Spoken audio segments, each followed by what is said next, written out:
What do we need to see from the defense against the Maine Black Bears? We'll tell you coming up next here on Locked On Sooners.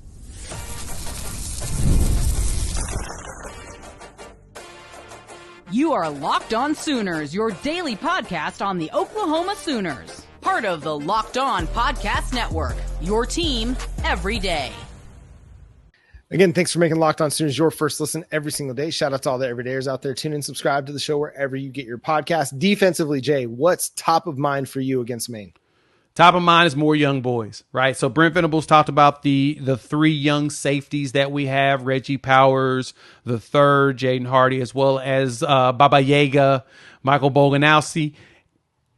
I want to see them out there hitting some folks. Give me the young guys. Plus linebackers. I want to see some of the young linebackers. Give me some James Nesta. Mix in some Lewis Carter. Heck, if Phil Pachotti's able to play, throw him out there. Him and Samuel Masigo.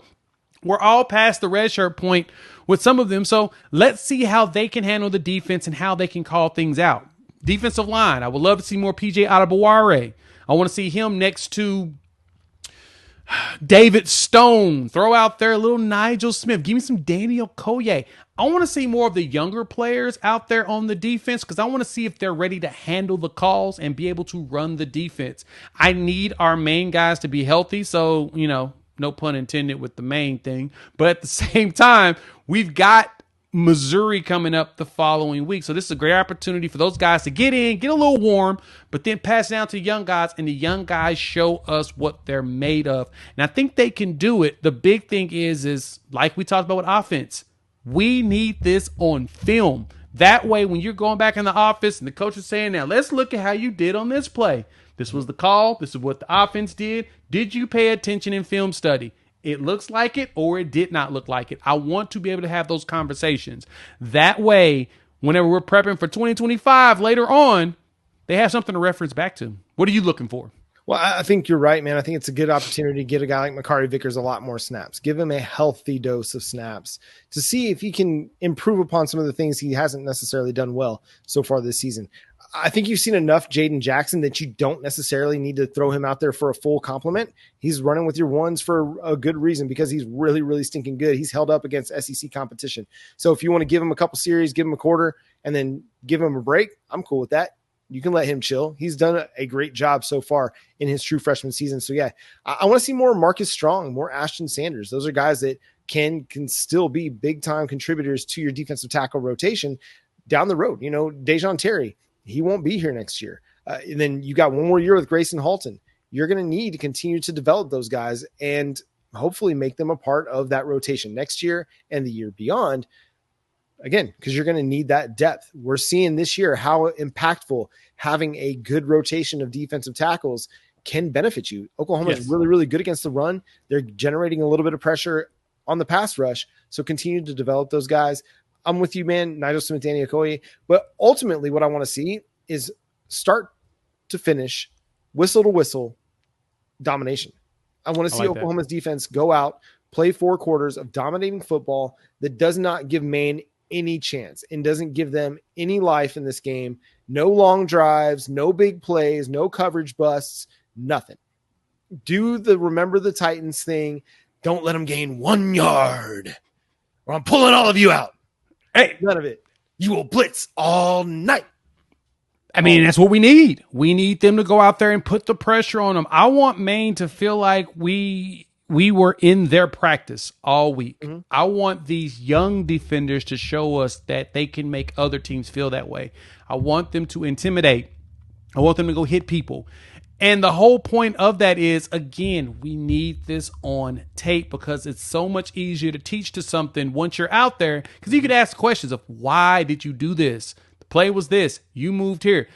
Promise you, those young dudes can recollect every single one of those plays afterwards. They just like, okay, so this is what I did. Well, I was looking at this. I saw this. I thought this. This is why I shifted that direction. And you can have that conversation. That's the most important thing for us going forward. So that's what I want to see, John. I want to see that portion of it. When I'm looking at, though, in the secondary, we're pretty banged up. You think it's time to start pulling out some of the freshmen there, too? Because at the corner is the only position that scares me when it comes to playing young guys. And the main reason is they're on an island. Yeah, it's a tough place to play.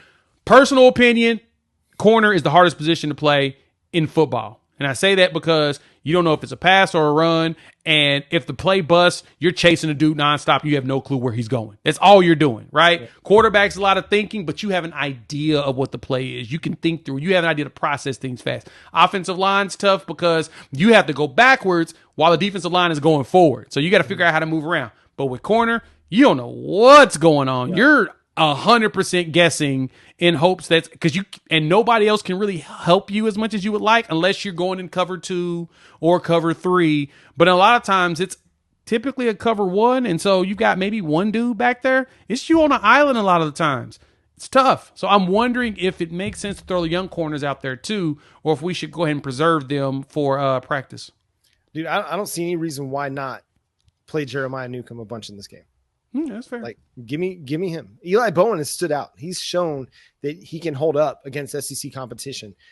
Maine is not SEC competition, so there's no reason why you shouldn't be able to throw a Jeremiah Newcomb out there and get him some significant run.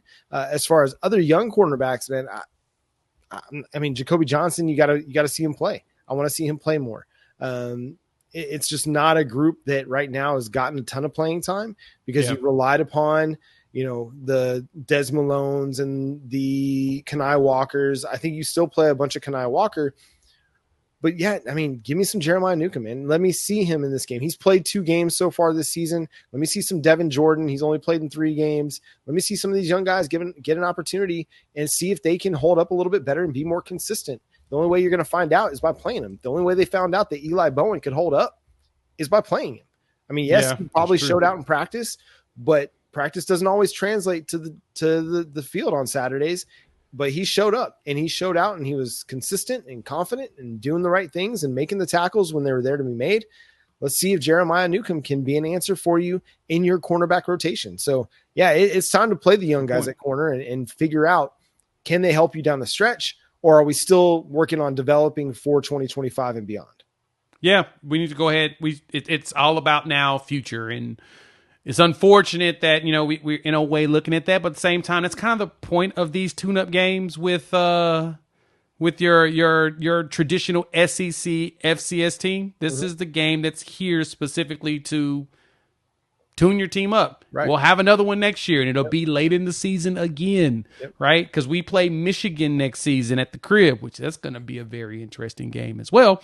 But you're going to have that, and so because of that, that's something you should be prepared for. Yeah, this is your NFL preseason game. Like if you're looking for something that's equitable to an NFL preseason game, that's what this is. But even more so because you're way more talented than the team that you're going to be playing against. It's true. What do we expect to happen? What's our prediction? Keys to the game. Is there an SEC matchup that we're really intrigued by? We'll discuss coming up next here on Locked On Sooners.